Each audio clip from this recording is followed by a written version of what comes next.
Eh bien bonsoir, ce soir nous sommes le 31 décembre, toujours en compagnie des pompiers, mais cette fois-ci on a changé de caserne par rapport à l'année dernière puisque nous sommes au Transvaal. Hubert, bonsoir. Bonsoir. Donc je veux bien que tu te représentes avec ta fonction, s'il te plaît, d'ici, des pompiers. Alors, Hubert Poulot, président du SDIS 21. Voilà.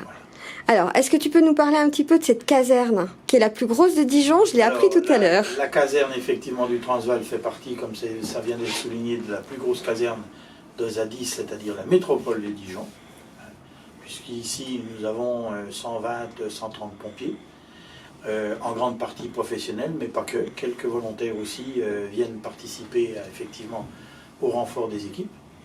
Ma venue ce soir du 31 décembre sur le Transvaal, c'est pour une nouvelle fois apporter mon soutien et puis mes encouragements à tous nos professionnels qui vont et volontaires qui vont continuer de fonctionner, d'assurer la sécurité de nos côtes-terriens, même dans la nuit du 31 décembre, comme ils le font toutes les nuits de l'année.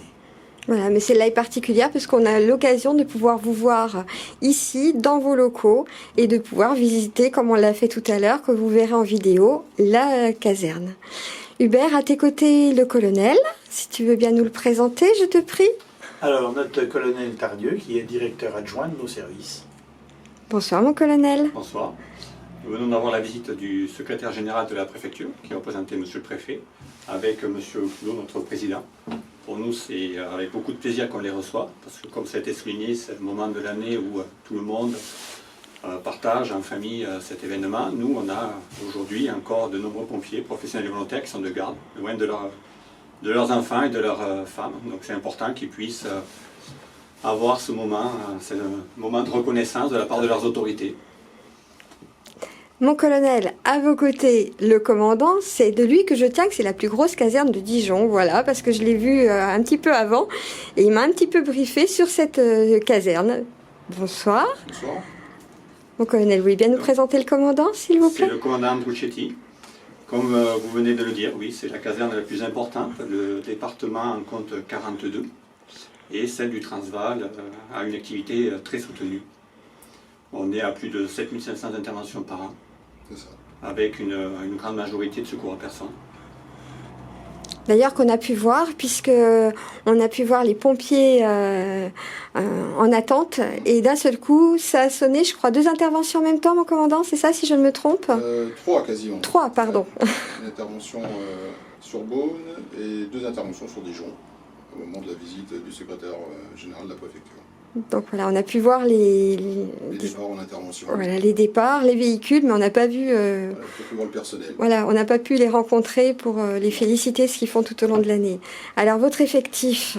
Effectif, oui, donc c'est 140 sapeurs-pompiers, donc 84 sapeurs-pompiers professionnels et une cinquantaine de sapeurs-pompiers volontaires. Dont une fille que j'ai vue ce soir. Dont une fille qui est de garde, effectivement, ce soir. Donc voilà, des véhicules aussi. Des véhicules, une dizaine de véhicules, 2 ambulances, 2 engins pompe incendie, 2 moyens aériens, 2 moyens spécialisés, donc le véhicule de risque technologique qui est spécialisé sur les interventions risques chimiques et radiologiques, et le GRIMP, le groupement de recherche d'intervention en milieu périlleux. Voilà.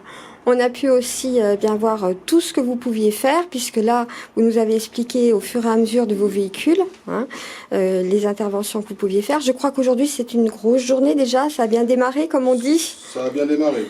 Pour un 31 avant la nuit, on dirait qu'on est on est un petit peu en dessous de ce qu'on peut connaître habituellement en semaine courante, mais bon, on est quand même déjà au-dessus d'une quinzaine d'interventions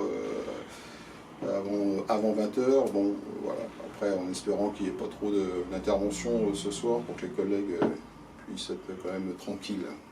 C'est ce qu'on espère, tous. Alors, mon commandant, on va commencer par vous pour le petit mot de la fin pour la nouvelle année. Oui, eh bien écoutez, moi je souhaite à tous et à toutes une bonne et heureuse année. Pour l'unité, j'espère encore d'avoir à la commander encore quelques temps, et puis avoir du personnel toujours aussi dévoué, parce qu'il y a une vraie abnégation dans cette unité, où on a des gens qui sont amoureux de leur métier, et puis qui toute l'année s'engagent sur les interventions sans se poser de questions. Donc j'espère avoir encore du personnel à commander ayant ce profil. Et puis un petit appel aussi pour le volontariat, puisque l'effectif de sapeurs-pompiers volontaires n'est toujours pas atteint au niveau de l'unité. Il reste encore, je dirais, une quinzaine de places. Donc toutes les bonnes âmes et bonnes volontés seront les bienvenues après quelques tests de sélection pour voir s'ils ont le profil. Mais Alors le profil en fait, c'est quel âge? C'est homme, femme, dites-moi. hommes, femmes, qui passeront des tests de sélection, un entretien oral, des tests de sélection physique et quelques tests écrits. Après, le profil recherché, c'est des gens qui ont ont déjà envie de le faire, qui savent sur quoi ils vont s'engager. Il faut beaucoup de disponibilité pour faire de la formation, de la disponibilité pour monter dans les véhicules. Donc c'est pas un engagement qui se fait comme ça à la légère, il faut bien y réfléchir, il y a des sacrifices derrière. Donc, mais à partir de là, donc hommes, femmes, quels que soient les horizons, à partir du moment où ils ont ces critères-là, ils pourront rentrer dans nos rangs. Et donc voilà, il reste une quinzaine de places et donc voilà, si les gens veulent... Ils peuvent venir à la caserne des Transvaal. À la caserne, ils se présentent, une lettre de motivation et ensuite on les convoque. Et puis j'ai ouï dire qu'il y avait quelque chose de prévu en septembre. Oui, en septembre 2020, une section JSP normalement qui devrait voir le jour pour la première, ça va être une ouverture assez historique. Et puis voilà, donc une section de JSP avec le premier niveau, hein, les JSP1, donc avec 6 à 7 gamins qui seront sélectionnés durant l'année pour pouvoir intégrer cette section et puis on espère les amener jusqu'au brevet et ensuite concrétiser ce brevet par un engagement de sapeur-pompier volontaire. Eh bien, mon commandant, je vous remercie. Mon colonel, le petit mot pour l'année 2020 et puis pour cette caserne ou les pompiers en général. Concernant le volontariat, c'est bien une politique départementale parce que ça représente 80% des effectifs. Les pompiers professionnels et volontaires sont complémentaires. Ils ont besoin les uns des autres sur la totalité du département. Les JSP, c'est vrai, sont aussi importants pour nous parce qu'ils représentent 30% des recrutements annuels en matière de pompiers volontaires. Les pompiers sont une profession qui se féminise de plus en plus. Après, je voudrais insister sur le fait que l'ensemble des codoriens peuvent compter sur la disponibilité et le professionnalisme de chacune des pompiers professionnels volontaires. Et puis, je souhaiterais une bonne année, bien sûr, pleine de réussite et de satisfaction et de bonheur pour chacune et chacun.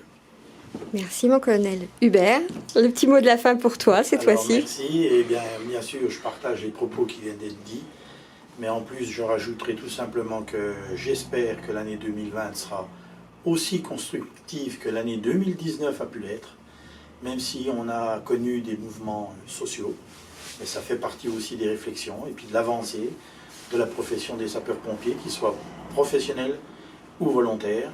Et 2020, je continuerai d'être à côté de nos sapeurs-pompiers pour avancer dans le bon sens, pour effectivement être proche de nos compatriotes et répondre à l'attente de nos compatriotes en Côte d'Or. Eh bien, messieurs, moi, je vous remercie pour votre accueil et votre gentillesse, pour cette visite guidée, bien évidemment. Là, je vais vous laisser parce que je sais que vous avez encore des gens de chez vous qui sont en intervention et puis vous êtes très proches pour voir comment ça se passe. Moi, je vous souhaite à tous, aussi bien à vous qu'à vos équipes, une très bonne année 2020, tout ce que vous pouvez désirer. Et puis, eh bien, on se retrouve prochainement pour d'autres aventures au Transvaal. Voilà. Merci, messieurs. Bonne soirée. Au revoir. Bonne soirée, au revoir.